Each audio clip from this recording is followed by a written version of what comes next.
Hi guys, magandang araw. Dito na naman tayo ngayon sa Bukidnon. Dito tayo ngayon sa overview Quezon Bukidnon. Sa mga papuntang Davao, madadaanan nyo to yung overview ng Quezon Bukidnon. Ito yung Malabituka na daan ng Bukidnon. At saka yan guys, meron silang tinitinda ditong mga pre-name na mga souvenirs, yung mga bracelets, pwede nyong palagyan ng pangalan, or pwede kayong bumili ng souvenirs para sa rep ninyo, yung mga i-magnet sa rep, at saka yung may mga pangalan na nakapunta ka dito sa Quezon, Bukidnon. So, ayun guys, puntahan natin doon sa taas. Titingnan natin kung perfect ba para sa mga mag-picture-picture. Para sa mga travelers na galing ng Davao or papuntang Davao, dito sila minsan nagre-rest at saka nagpi-picture-picture. Actually, nakaka-relax naman talaga dito guys. Mataas siya at saka presko yung hangin. Nakikita mo yung kabundukan ng Bukidnon. Nakakamangha dito sa Bukidnon kasi sobrang dami na matataas na bundok. Yan na nga, Bukidnon yung tawag kasi puro bukid siya. Yan, ito na tayo sa taas. Wow guys, worth it yung pag-akyat natin dito. Yan na. Sobrang calm at peaceful ng place. Yan, siguradong makaka-relax ka. May chicheria ka at saka Coke or ano bang tubig, inumin ka lang dito at saka tambay-tambay kahit mga 10 to 20 minutes para mag-rest before mag-proceed sa travel. Perfect to dito.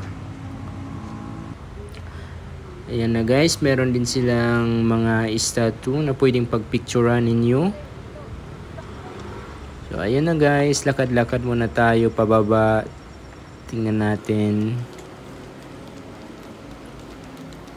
So, ayun guys. Kakapagod to pag magbalik tayo sa taas. Babalik tayo ngayon.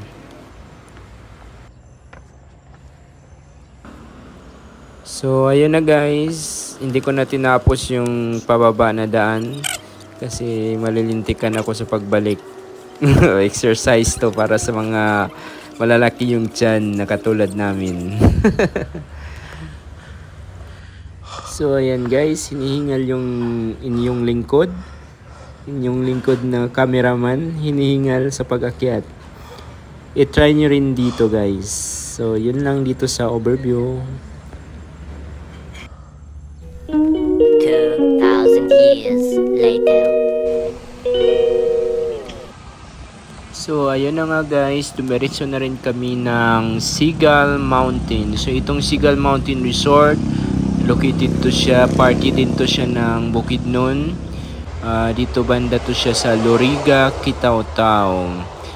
Kalagitnaan ng Bukidnon at saka Davao. So bali boundary siya ng Davao at saka Bukidnon. Maganda rin dito guys, yung entrance pala dito sa Sigal Mountain Resort is 200 pesos per head kung magtutor ka lang, day tour lang. Pero kapag nag-book ka dito kayo mag-stay, mag-vacation kasama ang pamilya, kasama yung loved ones, free yung entrance dito guys. Meron din silang mga cottages dito. Meron silang paliguan dito. So lilibutin natin yung buong area para kung may balak kayong mag-vacation dito sa Bukidnon, isa na to na best spot din na pupuntahan ninyo. At saka kadalasan pala dito sa mga hotel rates dito sa Bukidnon or boundary dito sa Davao, medyo expensive siya, medyo costly. Nagre-range siya from 2,500 to 5,000.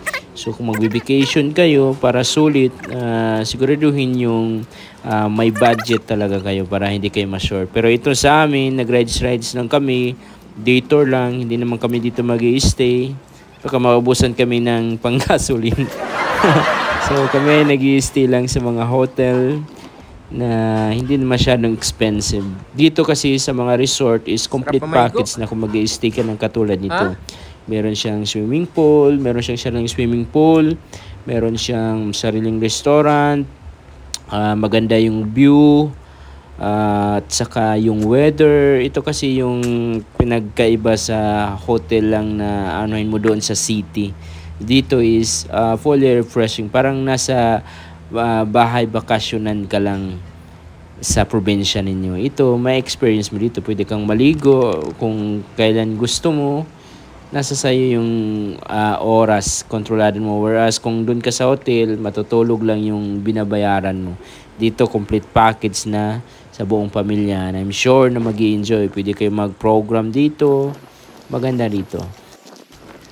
Dito din na side guys, meron silang park dyan sa baba at saka mga rented tent na 2,000 per room. So good for 2, meron din.